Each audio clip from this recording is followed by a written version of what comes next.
Assalamualaikum warahmatullahi wabarakatuh. Alhamdulillah, Alhamdulillah, wassalatu wassalamu ala sayyidina Muhammadin Rasulillah wa ala alihi wa sahbihi wa mawalah. Wa asyhadu an la ilaha illallah wa asyhadu anna sayyidana Muhammadan abduhu wa rasuluh. Amma ba'd, fa inni usikum wa nafsi bitaqwallah al-qaili fi muhkami kitabih. Man jaa bil hasanati falahu khairum minha wa hum min faza'in yawma idzin aminun wa man jaa bis sayyi'ati fakubbat wujuhuhum finnar hal tujzauna illa ma kuntum ta'malun. Shadaqallahul azim. Ma'asyiral muslimin rahimakumullah. Mari kita senantiasa meningkatkan kualitas iman, kualitas takwa kepada Allah Subhanahu wa ta'ala dengan menjalankan semua kewajiban dan menjauhi dari segala larangan atau yang diharamkan oleh Allah Subhanahu wa ta'ala. Kita ingat kemarin sebelum datangnya Ramadan, kita senantiasa menunggu datangnya Ramadan dan kita beramal di dalam bulan Ramadan. Kemudian sekarang kita sudah melebihi bulan Ramadan. Kita sudah melewati bulan Ramadan. Maka dari itu perlu kita koreksi, apakah ibadah-ibadah yang kita lakukan apakah masih akan terus kita lakukan, atau larangan-larangan Allah yang kita tinggalkan akan terus kita tinggalkan. Oleh karena itu, mari sepeninggal bulan Ramadan ini kita terus berlaku, bertingkah, berucap dalam segala kebaikan. Bahkan Rasulullah sallallahu alaihi wasallam telah menyampaikan, man shoma ramadhana thumma atba'ahu sittan min syawalin kana kasyamid dahri, rawahu Muslimun. Barang siapa yang berpuasa Ramadan kemudian mengikutinya dengan berpuasa 6 hari di bulan Syawal, maka ia seperti puasa sepanjang tahun. Hadis riwayat Muslim. Hadirin rahimakumullah, kalau kita sudah meninggalkan bulan Ramadan yang kemarin kita berpuasa, maka mari di bulan-bulan ini, lanjutan dari bulan Ramadan 11 bulan ke depan, kita tidak meninggalkan puasa. Kita biasakan puasa. Yang di bulan Syawal ini khususnya, ini 6 hari yang disampaikan oleh Rasulullah, 6 hari di bulan Syawal. Dan bulan Syawal itu hanya waktunya 1 bulan. Maka setelah bulan Syawal tidak ada lagi puasa 6 hari di bulan Syawal. Maka kalau kita bisa mengamalkan puasa Ramadan kemarin penuh, kemudian dilanjutkan dengan 6 hari di bulan Syawal, maka kita diibaratkan puasa sepanjang hari di tahun tersebut. Maka ini adalah amalan yang luar biasa. Apabila kita tidak melakukannya, maka itu termasuk menyia-nyiakan waktu, terutama adalah waktu di bulan Syawal ini, khusus 6 hari. Boleh dilakukan berturut-turut, juga boleh dilakukan tidak urut. Sehari puasa, mungkin 2 hari enggak puasa dan sebagainya. Mumpung ini masih ada di bulan Syawal. Hikmahnya apa? Hikmahnya kita oleh Rasulullah diibaratkan puasa sepanjang tahun. Jadi puasa setiap hari dalam tahun tersebut itu penuh. Dalam tahun tersebut kita menjalankan ibadah puasa. Padahal kalau kita menjalankan ibadah puasa, maka hikmah yang kita peroleh adalah tidak terhingga. Di antaranya adalah diampuni dosa-dosanya oleh Allah Subhanahu wa ta'ala. Hadirin rahimakumullah. Kalau sudah bulan Syawal bagaimana? Bulan Syawal selesai, maka bulan berikutnya ada puasa hari Senin, ada puasa hari Kamis, ada juga puasa pertengahan di bulan Hijriyah, baik tanggal 13, 14 maupun 15. Maka kebiasaan-kebiasaan inilah, bimbingan dari Rasulullah inilah, kita sebagai umatnya yang sering membaca sholawat kepada Rasulullah, mengharapkan syafaatnya dari beliau, dan diakui sebagai umat beliau, bahkan nanti dipanggil saat Rasulullah sudah berada di surga, masih mencari umatnya yang belum masuk surga, maka diantara kita nanti yang dicari oleh Rasulullah Shallallahu Alaihi Wasallam. Maka kita lakukan namanya adalah puasa Ayyamul Bid, puasa tengah hari atau puasa putih, hari-hari putih, yakni tanggal 13, 14 dan 15 di setiap bulan Hijriyah. Hadirin rahimakumullah, ada lagi amalan. Amalan ini adalah apabila dilakukan oleh seorang suami ataupun dilakukan seorang istri, terutama di malam hari, untuk membangunkan suaminya ataupun membangunkan istrinya. Dan apabila dia menolak, tidak mau bangun, maka dipercikkan air padanya atau ke wajahnya. Maka ini dibimbingkan oleh Rasulullah. Mengapa? Rahimallahu rajulan. Jadi Allah memberikan rahmat kepada seorang suami itu. Ataupun juga rahimahum ra'atan, dan juga memberikan rahmat oleh Allah imra'atan kepada seorang istri. Jadi berbahagialah apabila punya seorang istri ataupun suami. Bagi bapak-bapak yang punya istri, bagi ibu-ibu yang punya suami, yang mau membangunkan dirinya di waktu malam untuk apa? Untuk sholat. Jadi untuk sholat di tengah malam, bukan sholat fardu, tapi ini adalah sholat sunnah yang keutamaannya adalah luar biasa. Kita mendapatkan fadilah yang luar biasa. Anak-anak kita sukses, berhasil di dunianya, juga berhasil di akhiratnya. Menjadi anak-anak yang soleh, ibadahnya rajin, kemudian belajarnya juga rajin.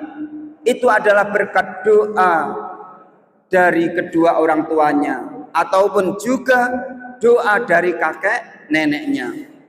Oleh karena itu, anak-anak yang sudah solih-solihah hendaklah meniru jejak kakek neneknya, jejak orang tuanya, terutama dalam beribadah kepada Allah Subhanahu wa taala di waktu malam. Kemudian hadirin jamaah yang berbahagia, jangan sampai kita nanti menyesal. Kenapa menyesal? Karena disebutkan dalam surat Az-Zumar ayat 56, ya hasrata ala ma farrattu fi jambillah. Amat besar penyesalanku atas kelalaianku dalam menunaikan kewajiban kepada Allah.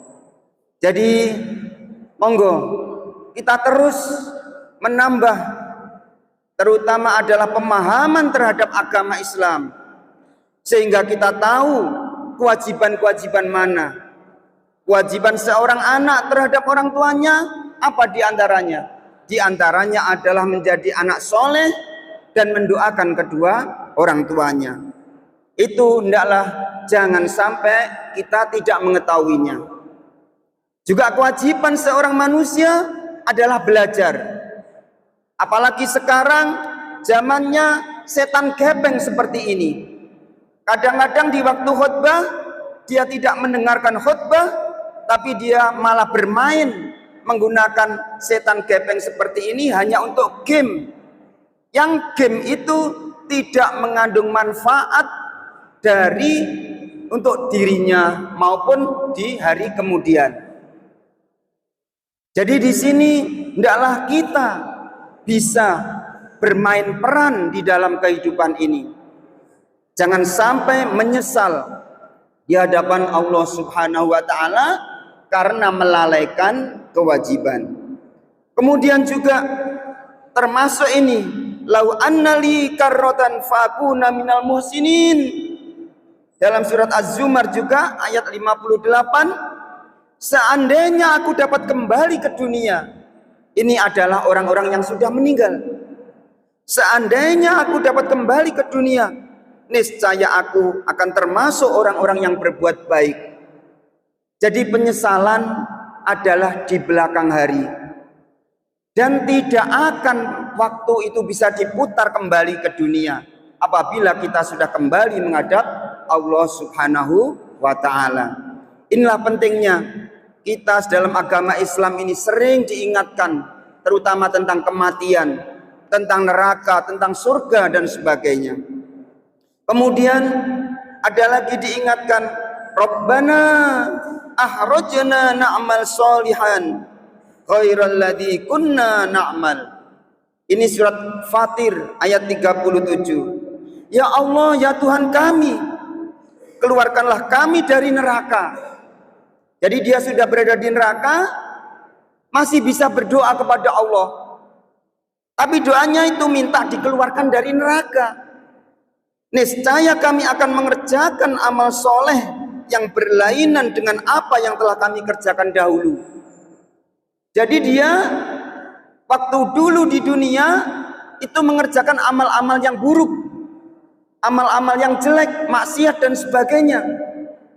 Kemudian setelah dia masuk neraka, dia ingat kepada Allah bahwa di dunianya dulu dia tidak berbuat baik, maka minta dikeluarkan. Tapi itu adalah kata-kata penyesalan yang sudah tidak berguna lagi. Hadirin rahimakumullah. Kemudian Allah berfirman dalam hadis qudsinya, wa ma taqarraba ilayya 'abdi bisai'in habba ilayya mimma aftaradtu alaihi. Tidaklah hambaku mendekatkan diri kepadaku dengan sesuatu yang lebih aku cintai daripada dengan apa yang telah aku wajibkan kepadanya. Hadirin jamaah yang berbahagia, maka mari kewajiban-kewajiban yang telah ditentukan oleh Allah Subhanahu wa taala itu kita laksanakan. Terutama bagi para pelajar baik kelas 10 maupun kelas 11 yang sekarang sedang mencari ilmu. Jangan sampai di hadapan guru, tugas-tugas dari guru dan sebagainya disia-siakan. Karena semua yang disampaikan oleh Bapak Ibu guru itu bermaksud baik. Tidak ada yang menjerumuskan kalian. Dan apabila kalian mampu mengerjakannya dengan niat bismillah, bismillah saya menuntut ilmu, saya mencari ilmu, Allah lah yang memiliki ilmu, maka melalui guru ini saya membaca Al-Fatihah untuk guru, itu Allah akan memberikan ilmu yang berguna dan bermanfaat bagi dirinya, keluarganya, bahkan bagi masyarakatnya. Mungkin di antara kalian nanti ada yang jadi gubernur, mungkin di antara kalian ada yang jadi menteri, mungkin di antara kalian ada yang jadi presiden ataupun menteri luar negeri dan sebagainya. Semuanya berperan masing-masing. Ataupun yang tidak jadi apa-apa, tetap dia akan tetap jadi manusia dan semua berguna, bermanfaat bagi dirinya, bagi masyarakatnya, bagi keluarganya. Itulah yang diharapkan dalam tuntunan agama Islam, menjadi manusia yang bermanfaat bagi manusia yang lainnya. Hadirin rahimakumullah. Kemudian Rasulullah juga mengingatkan, iyyakum wa muhaqqarati dzunub, jauhilah oleh kalian dosa-dosa kecil. Nah, inilah. Jadi setelah kita keluar dari bulan Ramadan, jangan lupa dosa sekecil apapun itu hindari. Karena apabila dosa kecil itu dilakukan terus-menerus sehingga menjadi kebiasaan, bisa saja dosa itu menjadi besar. Mungkin bergurau dengan menipu atau bohong. Jangan biasakan bohong dalam pergaulan sehari-hari.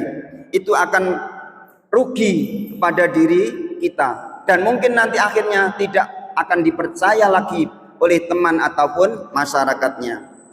Kemudian berikutnya Rasulullah juga bersabda, ahabbul a'mali ilallahi adwamuha wa in qalla, akhrajahul Bukhari wa Muslim. Jadi lakukanlah sekecil apapun kebaikan. Mungkin kalian datang ke masjid lebih awal, kemudian ambil sapu untuk membersihkannya. Apabila itu dilakukan terus-menerus, maka amal kalian inilah, walaupun kecil, itu di hadapan Allah adalah termasuk amal yang besar karena dilakukan rutin. Hadirin rahimakumullah. Kemudian Rasulullah juga mengingatkan, la yasba'u mu'minun min khairin yasma'uhu hatta yakuna muntahahul jannah. Seorang mukmin tidak semestinya merasa puas dengan kebaikan yang ia dengarkan hingga kehidupannya berujung masuk ke dalam surga. Hadirin rahimakumullah, mudah-mudahan kita oleh Allah Subhanahu wa taala dijadikan manusia-manusia yang senantiasa menjadi hambanya yang soleh, sehingga dapat melakukan kewajibannya, melakukan hal-hal yang sunnah juga, serta menjauhi hal-hal yang diharamkan, yang dilarang oleh Allah Subhanahu wa ta'ala. A'udzu billahi minasyaitonir rajim. Bismillahirrahmanirrahim. Qul huwallahu ahad, Allahus samad, lam yalid wa lam yulad wa lam yakul lahu kufuwan ahad. Barakallahu li wa lakum fil Qur'anil azim wa nafa'ani wa iyyakum ma fihi minal ayati wa dzikril hakim wa taqabbalallahu minni wa minkum tilawatahu innahu wal ghafurur rahim. Alhamdulillah wa kafa wa usalli wa usallimu ala sayyidina Muhammadinil Mustafa wa ala alihi wa ashabihi ahlil wafa. Amma ba'd, faya ayyuhal muslimun, usikum wa nafsi bitaqwallahil aliyyil azim, wa'lamu anna allaha amarakum bi amrin azim, amarakum bis salati wassalami ala nabiyil karim, faqala inna allaha wa malaikatahu yusalluna ala nabi ya ayyuhalladzina amanu sallu alaihi wa sallimu taslima. Allahumma salli ala sayyidina Muhammad wa ala ali sayyidina Muhammad كما صليت على سيدنا إبراهيم وعلى آل سيدنا إبراهيم وبارك على سيدنا محمد وعلى آل سيدنا محمد كما باركت على سيدنا إبراهيم وعلى آل سيدنا إبراهيم في العالمين إنك حميد مجيد. اللهم اغفر للمسلمين والمسلمات والمؤمنين والمؤمنات الأحياء منهم والأموات. اللهم ادفع عنا البلاء والغلاء والوباء والفحشاء والمنكر والبغي والسيوف المختلفة والشدائد والمحن ما ظهر منها وما بطن من بلدنا هذا خاصة ومن بلدان المسلمين عامة إنك على كل شيء قدير. وصلى الله على سيدنا محمد والحمد لله رب العالمين. عباد الله إن الله يأمر بالعدل والإحسان وإيتاء ذي القربى وينهى عن الفحشاء والمنكر والبغي يعظكم لعلكم تذكرون فاذكروا الله العظيم يذكركم ولذكر الله أكبر.